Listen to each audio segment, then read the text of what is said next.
Hello and welcome friends. आज हम पढ़ेंगे डीप वाटर, जो कि विलियम डगलस ने लिखा है। विलियम डगलस ने इस चैप्टर में अपने ही अनुभव बताए हुए हैं। अनुभव यानी कि उनके मन में जो पानी के प्रति डर बैठ गया था बचपन में, और किस तरीके से वह उस डर से बाहर निकले और उन्होंने स्विमिंग सीखी, उसके बारे में इस चैप्टर में उन्होंने बताया है। इसके पहले हम चैप्टर पढ़ने से पहले हम ऑथर के बारे में देखेंगे। ऑथर विलियम डगलस का जन्म 1898 में हुआ था।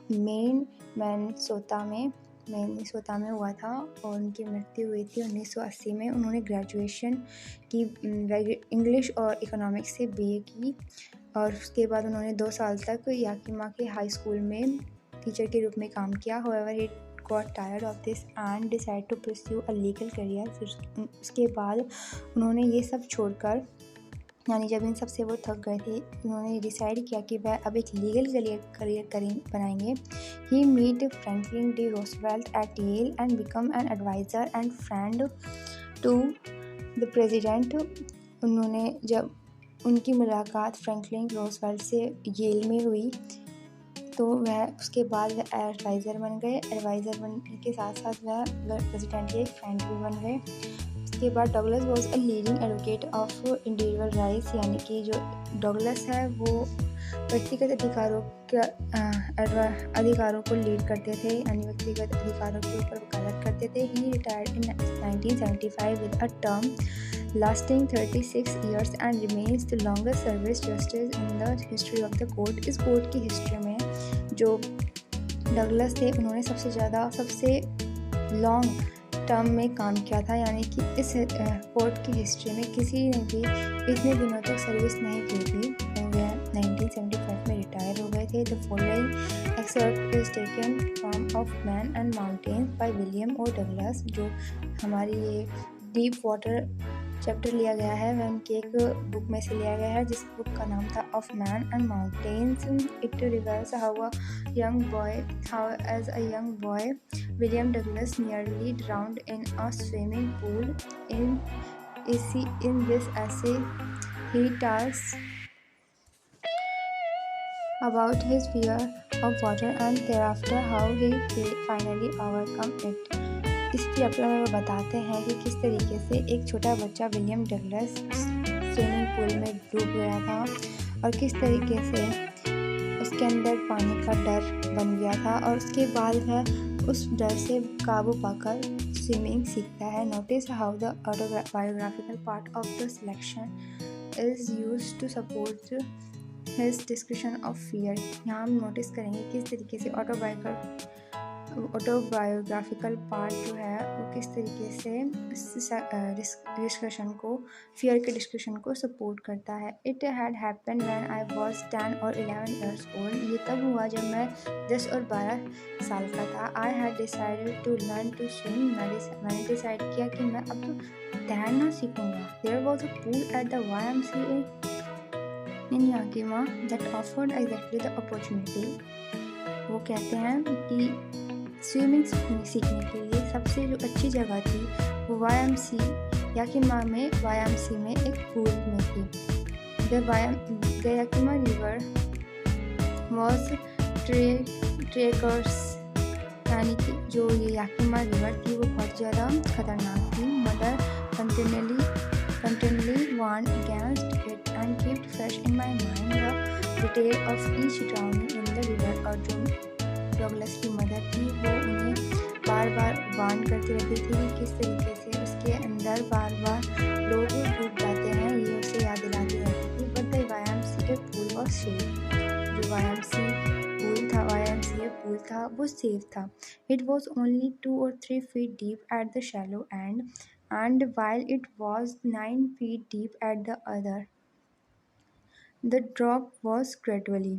यानी कि जो YMCA पूल था वो सेफ था। उसमें सिर्फ जो एक किनारे पर 2-3 फीट ही वो गहरा था, और जैसे जैसे वो अंदर जाते थे, यानी जो दूसरा किनारा था उसका, उसमें वह 9 फीट गहरा था। I got a pair of water wings and went to the pool. मैंने जो पेयर थी, वाटर विंग्स की पेयर थी, वो खरीदी और उस पूल में चला गया। I hated to walk. ये मैप दिया हुआ है रिवर का, नेड into it and show my skinny leg, यानी कि जो ऑथर है उन्हें बुरा लगता है क्या कि अपने बिना कपड़ों के वहाँ पे जाना और अपने स्किनी पैर दिखाना। But I subdued my pride and did it, और फिर मैंने अपने जो subdued of pride my pride यानी कि मैंने अपने मन को हटाया और मैंने ये किया। फ्रॉम द बिगनिंग, शुरुआत से, however I had an aversion to the water when I was in it. I had an aversion to the water when I was in it, यानी कि शुरू से ही जो ऑथर है उनके मन में पानी के प्रति डर बना हुआ था। This started when I was 3 or 4 years old and father took me to the beach in California. ये तब हुआ जब ऑथर के पिताजी उन्हें अपने साथ कैलिफोर्निया के बीच पर लेके गए। He and I stood together in the surf. मेरे पिताजी और मैं पानी के सर्फ में खड़े हुए थे, यानी कि जो किनारे पे पानी आता रहता है उसके में खड़े हुए थे। I hung on to him, yet the waves knocked me down and swept over me. मैंने उन्हें पकड़ा हुआ था, लेकिन जो वेव्स थी उन्होंने मुझे गिरा दिया और मेरे ऊपर से होकर गुजर गई। I was buried in water. मैं पानी में दब गया था। My breath was gone. मेरी सांसें भी रुक गई थी। I was frightened. Father laughed. मैं डर गया था और जो पिताजी थे वो हंस रहे थे। But there was terror in my heart at the overpowering force of the wave. लेकिन जो मेरे दिल में है वो डर बैठ गया था किसका, जो वेव्स थी, जो लहरों ने उसके ऊपर फोर्स लगाया था और उसे गिरा दिया था। उससे डगलस के मन में डर बैठ गया था। My introduction to the YMCA swimming pool revived unpleasant memories and start childish fear, यानी कि यहाँ पर वो बताते हैं कि YMCA स्विमिंग पूल में उनके साथ एक अनप्लेजेंट मेमोरी जुड़ी हुई है उनसे, और उनके अंदर उसके प्रति चाइल्डिश फियर है, यानी बचपन का डर है। But in a little while I gathered confidence, लेकिन मैंने कुछ ही दिनों में एक अच्छा कॉन्फिडेंस बना लिया था अपने अंदर। I paddle with my new water wings, मैं अब स्विमिंग करता था अपने नए वाटर विंग्स के साथ। वॉचिंग द अदर बॉयज, दूसरे लड़कों को देखकर, and trying to learn by copying them, उन्हें देखकर उनकी नकल करके मैं सीखना चाहता था और सीखता भी था। I did this 2 or 3 times on different days and was just beginning to feel at ease in the water when the misadventure happened. यानी कि कुछ ही दिन हुए थे, 2 या 3 दिन ही हुए थे जब मैं अच्छे से करने लगा था मेरी शुरुआत के दिन थे, और मैं इसको थोड़ा सा तैरने को ईजी समझने लगा था। लेकिन तभी एक मिस एडवेंचर, एक दुर्घटना हो गई। अब वो दुर्घटना के बारे में बताता है, ये थोड़ा इंटरेस्टिंग है तो इसे ध्यान से देखना। I went to the pool when no one else was there, मैं पूल में गया, पूल के पास ही, मतलब पूल के अंदर नहीं गया जब वहाँ पे कोई भी नहीं था। द प्लेस वॉज क्वाइट, वहाँ पे सब कुछ शांत था। द वाटर वॉज स्टिल, पानी भी शांत था।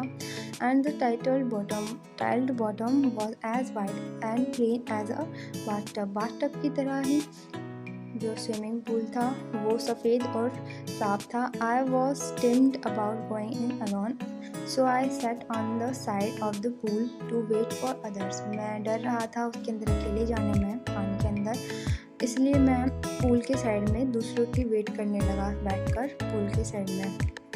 I had not been there long when in came a big bruiser of a boy probably 18 years old। मेरे को ज़्यादा देर नहीं हुई थी वहाँ बैठे हुए, तभी एक बड़ा ताकतवर लड़का जो कि लगभग 18 साल का था वहाँ पर आया।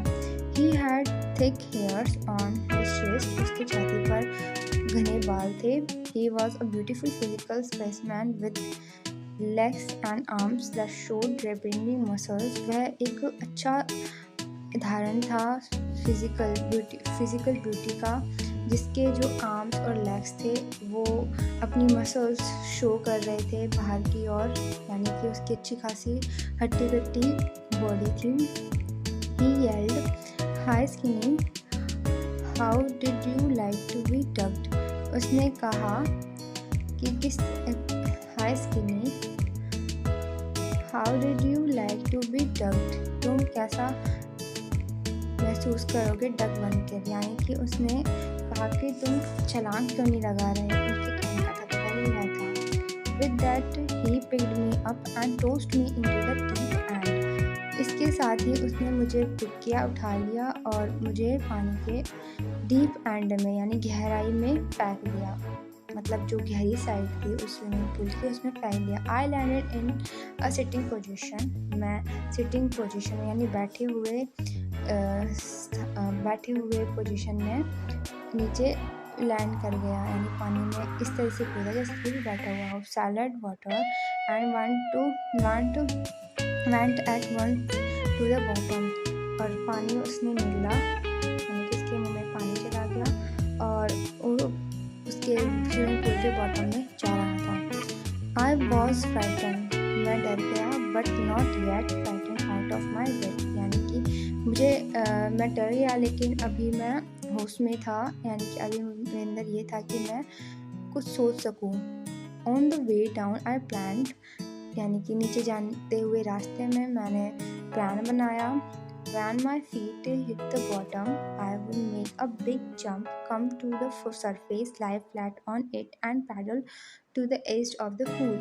मैंने प्लान बनाया कि जब मेरे जो फीट हैं, मेरे पैर हैं, बॉटम को टच करेंगे तभी मैं वहाँ से एक जंप मारूंगा और सरफेस पे पहुँच जाऊंगा, और फिर वहाँ पे मैं फ्लैट हो जाऊंगा, यानी कि तैरने की पोजीशन में हो जाऊंगा, और फिर पैडल मारते हुए पैरों को मारते हुए मैं पूल के किनारे पहुंच जाऊंगा। It seemed a long way down, यानी कि जब मैं नीचे जा रहा था तो वो रास्ता बहुत ही ज़्यादा लंबा हो गया। Those 9 feet were more like 19, और जो ये 9 फीट का रास्ता था वो 90 फीट का हो गया। And before I touch bottom my lungs were ready to burst, और जब तक मेरे जो फीट है वो पूल के बॉटम को छूते उससे पहले मेरे जो लंग्स हैं वो फटने को हो गए थे, यानी कि पानी के अंदर वो सांस नहीं ले पा रहा था, जिससे कि उसके जो लंग्स हैं उनमें ऑक्सीजन नहीं पहुंच पा रही थी और वो ऐसा होता जैसे कि वो अभी फट जाएंगे।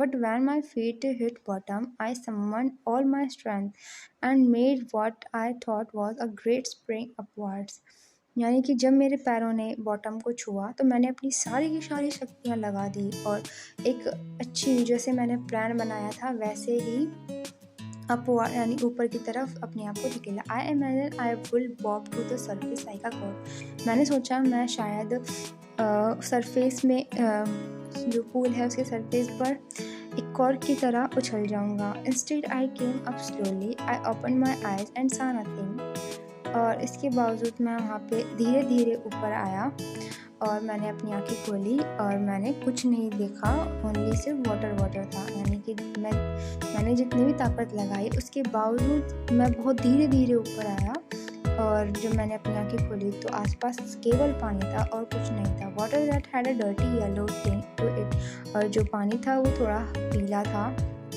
आई ग्रू पैनिक, मैं बौखला गया। I reached up as if to grab a rope and my hands clutched only at water, मैं ऊपर पहुंचा तो मैं अपने हाथों को इस तरीके से करने लगा कि मैं किसी रॉक को पकड़ लूँ या फिर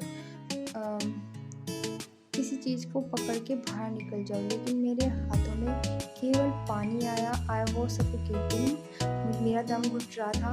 आई tried to yell but no sound came out, मैंने चिल्लाने की कोशिश की लेकिन कोई भी साउंड बाहर नहीं निकल रही थी बिकॉज वहाँ पे बहुत सारा पानी था।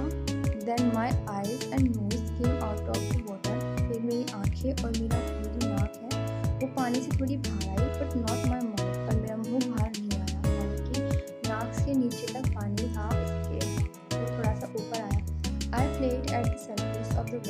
swallowed and dropped।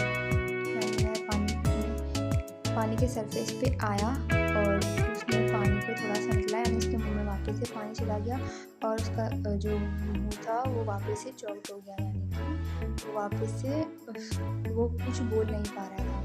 I tried to bring my legs up, but they hung as that weight, paralyzed and rigid।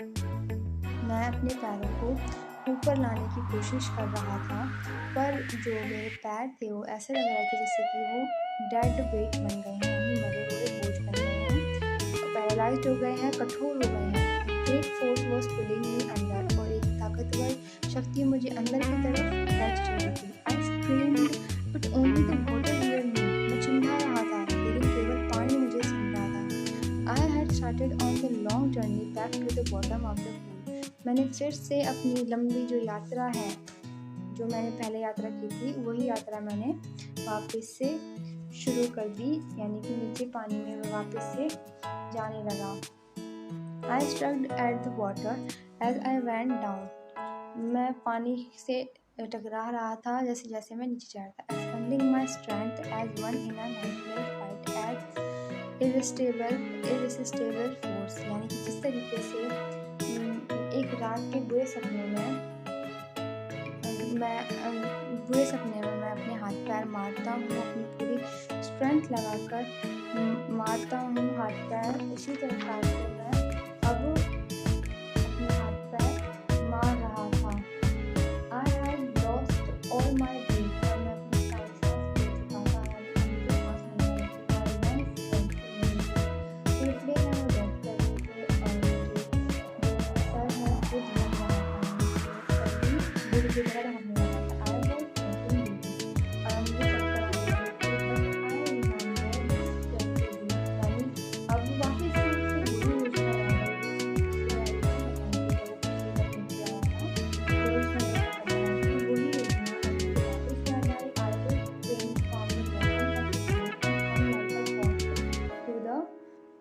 Surface, यानी अब वो स्प्रिंग की तरह वापस से बॉटम में जब वो टच करेगा अपने फीट, तभी वो अपनी उछाल लेगा अपने आप को ऊपर की तरफ और एक कॉर्क की तरह सरफेस पे आ जाएगा। I will lie flat on the water, और मैं पानी के ऊपर फ्लैट पोजीशन में लेट जाऊँगा। Strike out with my arms, और अपनी आर्म्स को आर्म्स के द्वारा पानी में तैरने की कोशिश करूँगा, और the thrust with my leg, और टांग के द्वारा मैं तैरूँगा। Then I will get to the edge of the pool and be safe. इस प्रकार मैं ताल के ऊपर, पानी के ऊपर आ जाऊँगा और सुरक्षित हो जाऊँगा। आई वेंट डाउन एंड लेफ्टली, अंतहीन रूप से मैं नीचे जाता ही जा रहा था। आई ओपन माई आईज, मैंने अपनी आँखें खोली। Nothing but the water with a yellow glow, dark water that one could not see through। यानी कि मैं जब अपनी आँखें खोली तो वहाँ पे कुछ भी नहीं था पानी के अलावा, केवल पीला पानी दिखाई दे रहा था, जिसके आर पार मुझे कुछ नहीं दिखाई दे रहा था, पानी के उधर भी मुझे कुछ नहीं दिखाई दे रहा था। And then she sharp tears seized me। फिर उसके बाद मुझे घोर भय ने, यानी कि मैं बहुत ज़्यादा डर गया था, मुझे घोर भय ने सीज कर लिया, मुझे डर लगने लगा।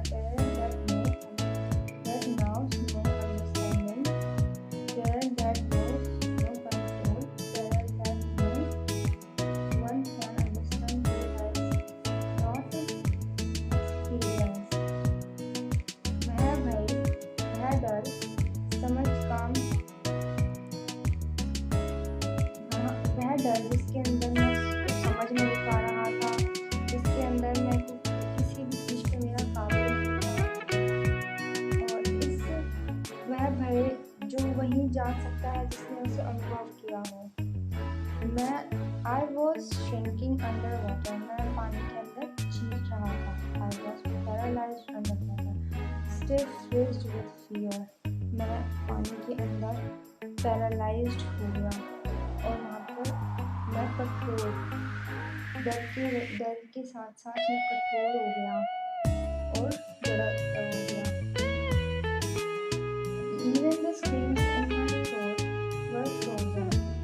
मेरे गले में निकलने वाली चीख भी जम गई थी। Only my heart and the pounding in my head said that I was still alive.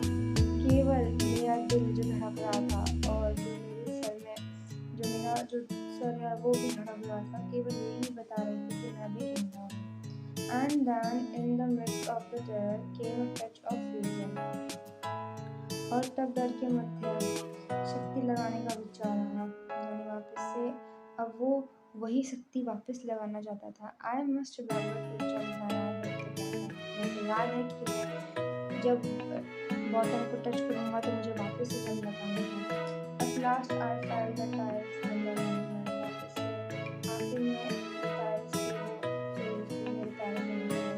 My toes reached out and picked to grab them. मेरी जो toes थी, मेरा पैर था, वो उसे पकड़ने के लिए जा रहा था, पहुँच गया था। I jumped with everything I had. मेरे पास जितनी भी शक्तियाँ थी, मैंने सारी शक्तियाँ लगाकर जंप लगाई, पर कुछ जंप नहीं हो सका। और इस बार भी जो जंप हुई वो बिना किसी सर्फ के वैसे के वैसे ही रही। सरफेस से ऊपर नहीं पहुँच पाया और मेरा प्लान खराब हो गया। The water was still around me. और जो पानी था वो अभी भी मेरे अगल बगल में था। I looked for rocks, ladders, water wings. और मैं rocks को यानी लस्सी या फिर सीढ़ी या फिर वाटर विंग्स के ढूंढ रहा था। Nothing but water. केवल वाटर था और कुछ नहीं। A mass of yellow water held me. और जो पीला पानी है उसका बोझ मुझे पकड़े हुए था। Stark terror took an even deeper hold on me. जो घोर भय था वो मुझे पकड़े हुए था, मुझे गहराई में जकड़ लिया था उसने। और like a great charge of electricity, एक अच्छे चार्ज की तरह, इलेक्ट्रिसिटी के एक चार्ज की तरह उसने मुझे गहराई में जकड़ लिया था। I shook and trembled with fright. मैं हिल गया और भय के साथ कांप उठा। My arms would not move. जो मेरे आर्म्स थे वो मूव नहीं कर पा रहे थे। My legs would not move. मेरे पैर भी मूव नहीं कर पा रहे थे। I tried to hold my head to call for mother. Nothing happened. मैं चिल्ला रहा था हेल्प के लिए, मैं अपनी माँ को हेल्प के लिए बुला रहा था, लेकिन कुछ भी नहीं हुआ। There was light. I was coming out of the awful yellow water.